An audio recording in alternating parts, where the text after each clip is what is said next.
시편을 히브리 말로는 찬양이라는 말입니다. 찬양. 구약시대의 찬양집 그런 뜻입니다. 말하자면 구약시대에 150곡으로 된 찬송가가 시편입니다. 그래서 시편에서 제일 많이 나오는 단어가 찬양하라. 150번 이상 나옵니다. 찬양. 성경의 하나님은 찬양 받으시기를 기뻐하시는 하나님. 그렇게 성경에 기록하고 있습니다. 그래서 주데오 크리스천 트래디션, 유대교 기독교 전통에서는 음악이 크게 일어났습니다.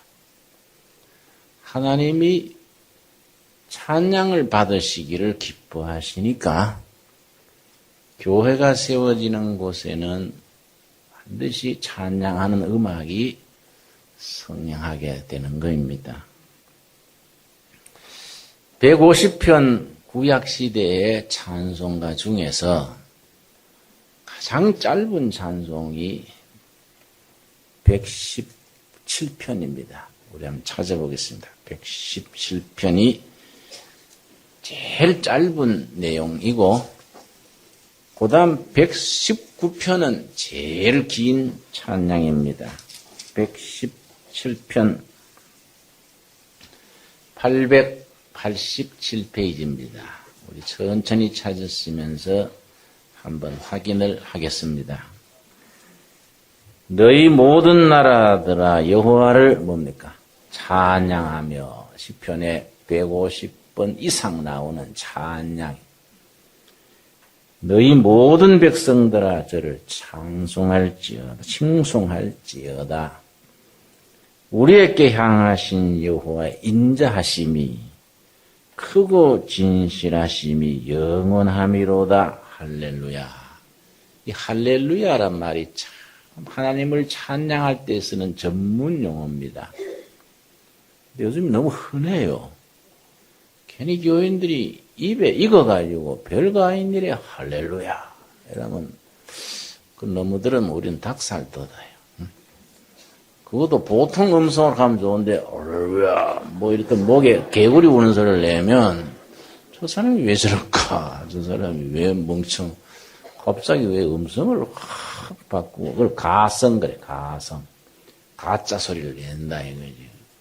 우리가 복음은 생명이니까 상식 위에 있습니다만은 복음을 믿고 구원받는 성도들은 뭐든지 상식적으로 그렇게 말하고 행동하는 게 중요하지요. 상식을 존중한다는 것이 참 중요합니다. 이 117편이 제일 짧고 119편이 제일 깁니다.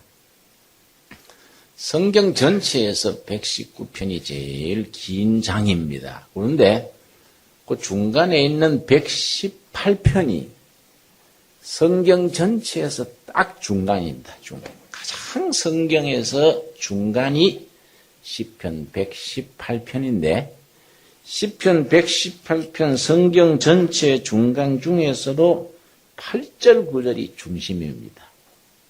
그래서 우리 상징적으로 말하면 시편 118편 8절 9절은 성경의 중간이다. 그냥 길이로서 중간일 뿐 아니라 그 담고 있는 내용으로서도 성경의 딱 중심에 해당한다고 할 만합니다. 8절 읽겠습니다.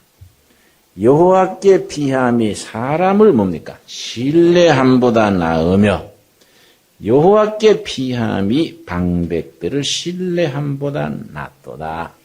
또 다른 성경에는 어떻게 번역했냐면은 여호와를 신뢰하는 것이 사람을 신뢰하는 것보다 나으며 여호와를 신뢰하는 것이 세상 높은 사람 신뢰하는 것보다가 낫다. 이렇게 되어 있습니다. 믿는다는 것은 신뢰하는 겁니다. 신뢰한다는 건 맡기는 겁니다. 내 삶을 여호와를 믿고 신뢰하고 맡기는 거이지요. 우리 가는 길을 하나님이 때를 따라 좋은 길로 인도하실 줄 믿고 맡기는 겁니다. 제가 나이 들어가면서 세월이 갈수록 더 좋아지는 시편의 한 구절이 있는데 시편 37편 23절 24절입니다. 저는 이 말씀 참 좋아합니다. 시편 37편 23절 24절 말씀 나이 들어갈수록 이 말씀이 저는 참 가슴에 닿습니다. 지금도 이 말씀 자주 묵상합니다. 시편 37편 23절 24절입니다. 여호와께서 사람의 걸음을 정하시고 그 다음 뭡니까? 그 길을 기뻐하시나니 참 우리 이상합니다. 하루하루 한 달 살아가는 것은 내가 계획하고 내가 스케줄 만들고 그렇게 살아갑니다. 그런데 참 이상해요.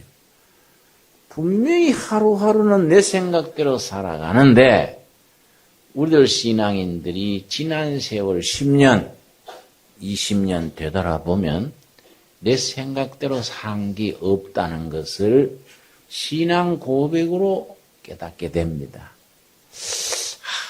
그때 그 참 멍청한 짓 했는데 하나님이 그걸 오히려 나한테 참 보약이 되게 하셨어. 참 감사하다. 내 마음대로 살았고 실수하고 뭐 이랬는데 지나보면 아니다. 하나님이 내 길을 인도하셨다. 그래서 그 다음 24절이 중요하지요. 24절. 저는 뭐하나? 넘어지나. 하나님이 그 길을 정하시고 기뻐하는 사람이 다 잘 된다는 게 아니다. 하나님의 정한 길, 기뻐하는 길을 걸어가는 사람은 만사 형통하고 걸림이 없어야 될 것 같은데 아니다. 하나님께서 기뻐하는 사람의 길도 넘어진다. 넘어지기는 넘어지는데 하나님을 믿지 않는 사람하고 넘어지는 것이 뭐이 다르냐? 그게 다르다. 결과가 달라요. 하나님을 잘 섬기는 사람도 잘 섬기지 않는 사람도 넘어지는 것은 같이 넘어지는데 결과가 달라요. 24절 우리 같이 읽겠습니다. 저는 넘어지나 아주 엎드러지지 아니하면 여호와께서 손으로 붙드심이로다. 하나님 믿는 사람은 하나님을 믿고 신뢰하고 맡기는 사람은 넘어지는 것은 하나님 모르는 사람하고 같은데 하나님 손 안에서 넘어지기 때문에 다시 일어난다. 다시. 저는 넘어지나 아주 끝장나는 게 아니다. 왜냐? 하나님의 손 안에서 넘어지는 것이기 때문에 다시 일어나느니라. 저는 이 말씀이 참 좋아요. 우리같이 들쭉날쭉해서 실수가 많고 허물이 많은 사람들은요. 이런 말씀이 은혜 받는 거야. 아, 그때 내가 참 턱도 없는 짓을 했는데 어째 잘 이겨왔을까? 아, 하나님이 붙들어 주셨구나. 참 감사하다. 앞으로 잘해야지. 그러니 내가 잘해야지. 그 은혜에 합당하게 살아야지. 이 고백으로 나오는 거예요, 이것이. 이거 자기 가슴 속에서 우러날 때 그게 우리가 은혜를 깨닫고 감사드릴 수 있게 되는 겁니다. 시편 1편 되돌아가겠습니다. 시편 1편. 시편 1편은 시편 150편 전체의 서론이랍니다. 서론. 집으로 말하면은 현관이지요. 집 안방으로 들어가려면 현관을 들어가야 되지요. 시편이라는 150편으로 된 구약시대 찬송가의 현관이 이 1편이다. 또 어떤 분들은 시편 1편은 시편 전체를 요약한 것이다. 그렇게도 말합니다. 자, 첫 마디가 뭡니까? 복 있는 사람은, 복 있는 사람에 대해서 쓰고 있는데, 복 있는 사람이 하지 말아야 될 것 세 가지가 나옵니다. 두 번째, 복 있는 사람이 해야 될 것 세 가지, 2절에 나옵니다. 세 번째, 복 있는 사람이 하지 말아야 될 것 세 가지 안 하고, 해야 될 것 세 가지를 실천하고 살면, 그 결과로 이루어지는 것 세 가지, 이거의 3절입니다. 그러고서는 끝에 가서 의인과 악인 갈라서 의인은 그 길을 하나님이 인정해 주시기 때문에 형통하게 잘 이끌어져 나가고, 악인은 하나님이 인정하지 않기 때문에 잘 돼가는 것 같다가 끝에 망해버리는 겁니다. 여러분, 영적인 일과 영적이 아닌 일의 차이점이 한 가지 있습니다. 영적인 일, 영적인 사람의 일은 처음엔 잘 안 돼요. 복잡하고 꼬이고 시끄럽고, 그러다가 끝으로 갈수록 점점 좋아지는 것이 영적입니다. 이게 영적인 일의 특징입니다. 그런데 영적이 아닌 일, 하나님이 기뻐하지 않는 일은 대체로 처음엔 잘 나가요. 처음에는 막 굉장히 잘 돼가는 것 같은데 끝으로 갈수록 오그라들고 꼬이고 나중에 망가지는 겁니다. 이거 아주 중요한 기준이지요. 자, 첫째 1절에 복 있는 사람이 하지 말아야 될 것 몇 가지라고요? 첫째는 악인의 꾀를 쫓지 아니하며, 꾀는 권모술수입니다.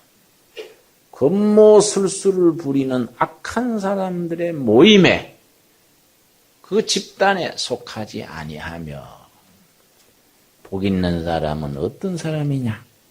악한 사람들의 권모술수, 그런 모임에 끼어들지를 않으며, 둘째, 죄인의 길에 서지 아니한다.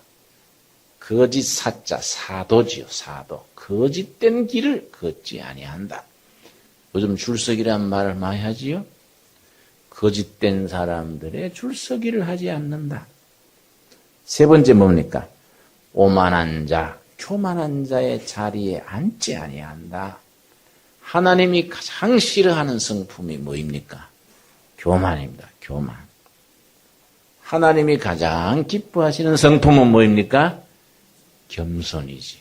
교만의 반대는 겸손입니다. 교만한 일은 하나님이 기뻐하지 않으세요. 겸손한 자를 기뻐하시지요. 그래서 예수님께서 마태복음 11장 29절에 너희는 내게 와서 배워라. 나는 마음이 온유하고 그 다음 뭡니까? 겸손하다. 나에게 와서 온유와 겸손을 배워라. 그러면 너희 삶이 쉼을 얻는다. 안식을 누리고 편안하게 살 수 있다. 온유와 겸손을 배워라. 온유는 인간관계입니다. 온유.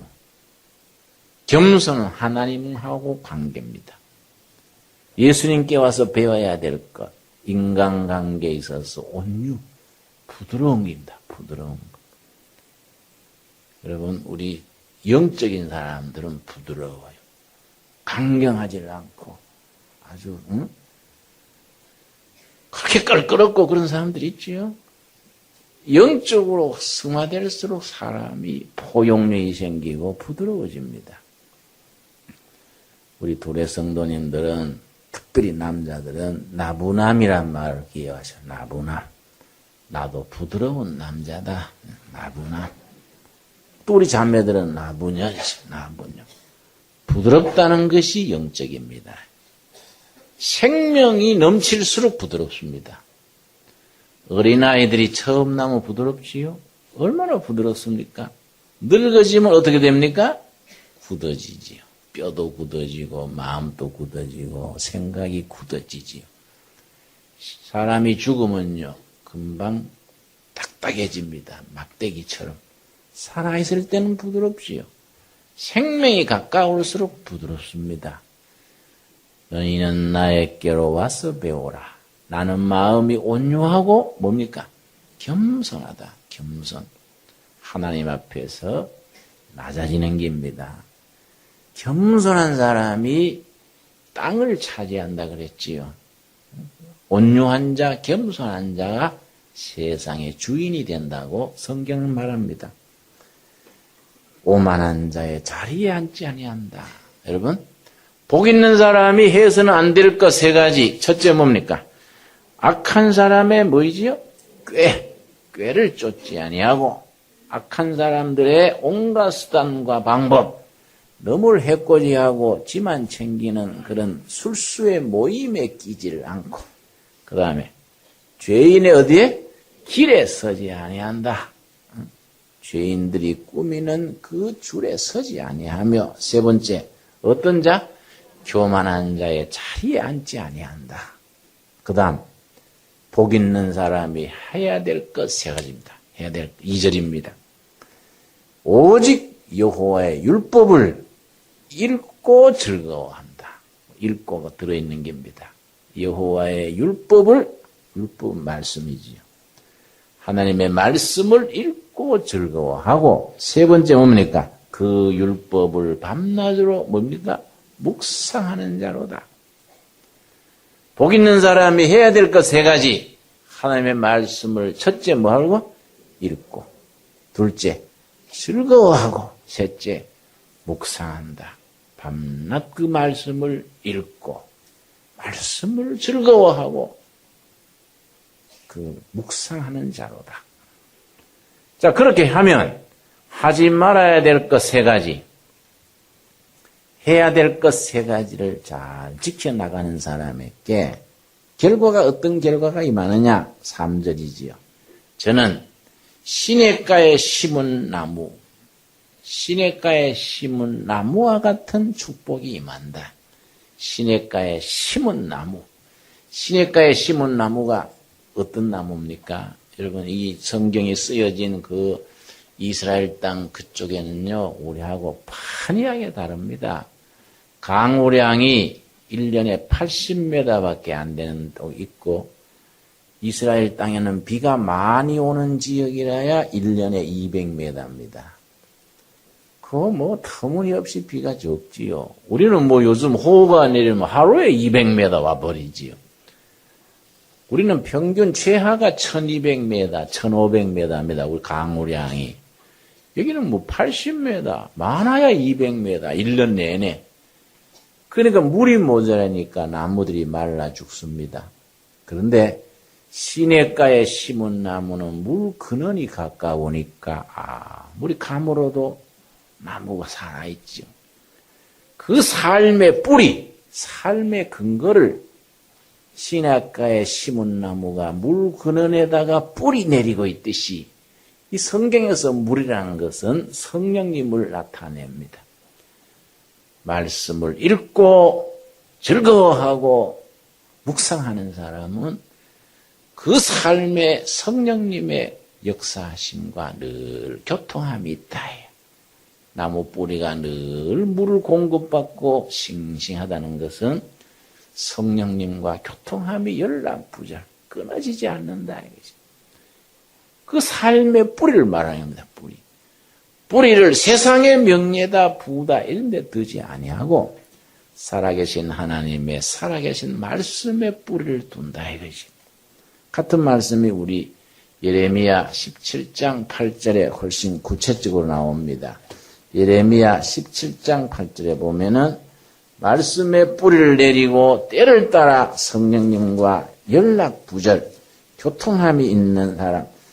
예레미야 17장 8절 말씀, 구약성경 1078페이지입니다. 우리 천천히 찾겠습니다. 말씀에 늘 공급받는 성령과의 교통함이 끊어지지 않는 복된 사람이지요. 예레미야 17장 8절. 그는 물가에 심겨진 뭡니까? 나무. 물가에 심겨진 나무가 그 뿌리를 강변에 뻗치고 더위가 올지라도 두려워 아니하며 그 잎이 청청하며 같이 읽겠습니다. 가무는 해도 걱정이 없고 결실이 그치지 아니한 같으니라. 여러분, 산오라면은 가뭄이 닥치지요. 사람이 살면 불경기가 오고 대단히 공고한 때가 옵니다.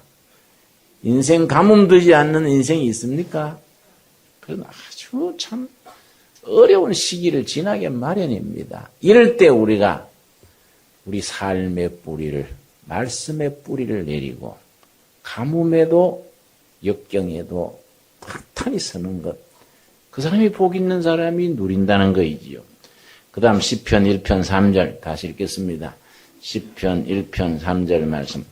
저는 시냇가에 심은 나무가 시절을 쫓아, 그 다음 뭡니까? 과실을 맺으며. 하나님의 기뻐하는 사람, 복 있는 사람의 두 번째, 시절을 쫓아 과일을 맺으며. 이건 삶의 목표, 삶의 방향입니다.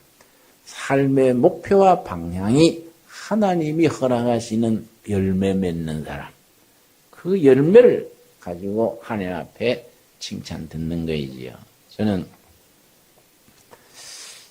살아오는 세월에서 헛발질도 많이 하고 엉뚱한 짓도 많이 하고 가만히 생각해보면요, 그때 그 내가 또라이처럼 왜 그랬을까? 그런 게 참 혼자서 부끄러워서 얼굴에 열이 오르는 때가 있어요. 그런데 지나보면 야, 전다 하나님의 은혜 중에 지냈구나. 살아온 세월이 감사한 거예요. 야, 참 하나님께서 오늘에 이르도록 인도해 주셨구나. 참 감사하다. 앞으로 하나님이 기뻐하는 열매 맺어야지. 내가 이제 계산을 해보는 겁니다. 지금까지 그렇게 왔으니 앞으로 이제 인생 종반에 요거 세 가지 열매를 딱 맺어서 그걸 들고 하나님 앞에 서야지. 이런 게 나오는 거야. 내 혼자서 생각할 때. 저는 이제 등산을 좋아하는데 등산 한번 올라가면 이제 2시간 정도씩 가고 오고 한다 이 말이에요. 그 생각하는 거예요. 참 은혜로 살아왔는데 앞으로 요 열매 딱 들고 하나님 앞에 가야지. 하나님께서 야 김진호 수고했다. 응? 예, 뭐 잘하지는 못해도 열심히 했습니다. 그래 내가 알아. 하나님께서 그렇게 날 맞아 주실 끼다. 마음에 혼자서 흐뭇한 거예요, 여러분. 응? 시절을 쫓아 과일을 맺으며. 세 번째 뭡니까? 세 번째. 그 잎사귀가 마르지 아니한 같다. 잎사귀가 마르지 않는 잎, 이거는 화평과 행복이죠, 행복. 잎사귀가 마르지 않는 싱싱한 나무, 이거는 삶이 화평하고 행복한 삶을 말하는 거이죠. 요 세 가지를 이루어서 하는 행사가 다 형통하리로다. 여러분, 우리들의 삶에 이런 형통함이 이르기를 바랍니다.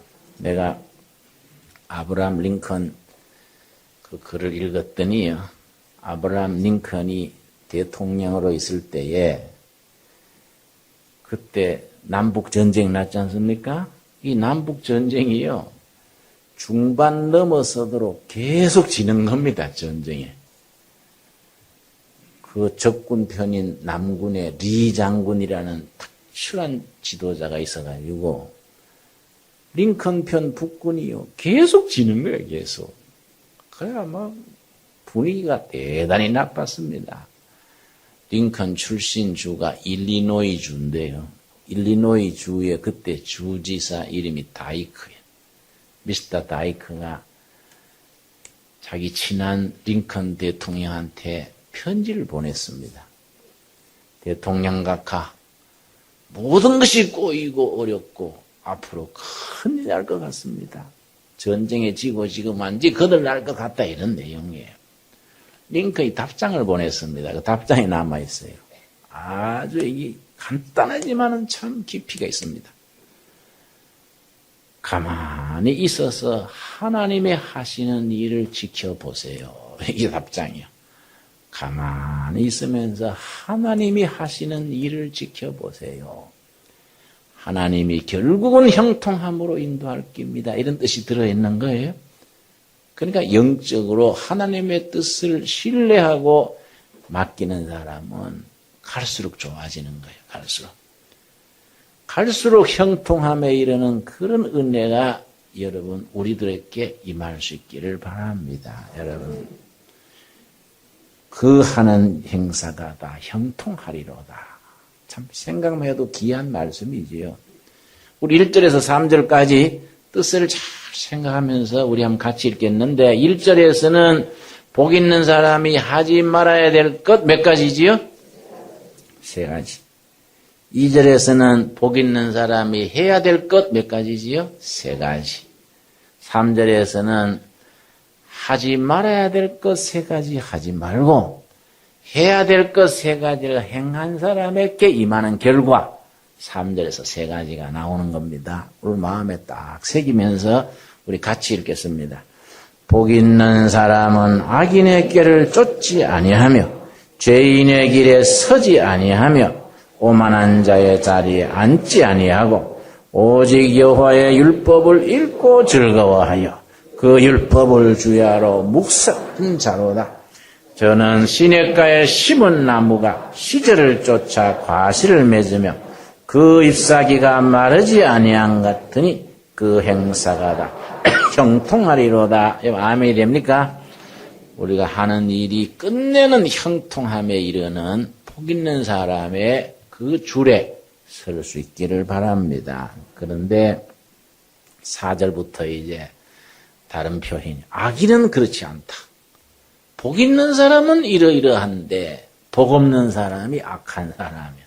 악인은 반대다. 악인은 그렇지 않으며 오직 바람에 나는 개와 같도다. 그러므로 악인이 심판을 견디지 못하며 죄인이 의인의 회중에 들지 못하리로다. 6절 우리 같이 읽겠습니다. 대저 의인의 길은 여호와께서 인정하시나 악인의 길은 망하리로다. 결국 요점은 뭐냐? 결론은 뭐냐? 그 삶이, 그 가는 길이, 그 생각이 하나님이 인정해 주시느냐? 하나님이 인정해 주지 않느냐? 요거다. 하나님이 인정하느냐? 하나님이 인정하지 않느냐? 여러분, 사람이 사노라면 오해도 받고 비판도 받고 여러 가지 있지만은 결론은 뭐냐? 하나님이 인정해 주는 삶. 거기서 결판 나는 거이지요. 여러분, 우리가 세상에서 빛을 못 보고 출세 못하고 그늘에 있을지라도 하나님이 인정하는 속사람이 될 수 있기를 바랍니다. 그럼 되는 거예요. 의인은 하나님이 인정해 주시기 때문에 결국은 형통함에 이른다.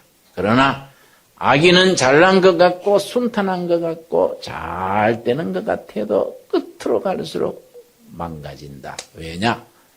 하나님 앞에 심판받는 거 아닌가? 시편 1편이 우리들의 영혼에서 우러나오는 신앙 고백이 되어지기를 바랍니다. 기도하겠습니다. 여호와 아버지 감사드립니다. 저희들로 복 있는 사람의 길을 걷게 하옵소서. 악인의 길을 쫓지 않게 하시며 죄인의 길에 줄서지 않게 하시며 교만한 자의 자리에 앉지 말게 하옵소서. 하나님의 말씀을 읽고 기뻐하는 나날이 되게 하시며 그 말씀을 묵상함으로써 우리 영혼 속에서 시냇가에 심은 나무와 같이 우리 삶의 터전이 탄탄한 은혜 기초 위에 세워지게 하옵시고 시절을 쫓아 과외를 맺는 우리 삶의 목표와 방향이 분명하게 하시며 잎사귀가 마르지 않는 푸른 나무와 같이 우리가 행복하고 넉넉한 삶을 살아가도록 이끌어 주시옵소서. 세상은 너무나 강팍하고 너무나 메마릅니다. 우리는 사막 한가운데 있는 오아시스처럼 은혜의 품 속에서 풍성한 삶을 살도록 형통함에 이르는 삶을 이끌어 가도록 이끌어하여 주시옵소서. 우리가 결국은 하나님께 인정받아서 복된 자로서 서게 하옵소서. 예수님 이름 받들어 기도드려 사옵나이다. 아멘.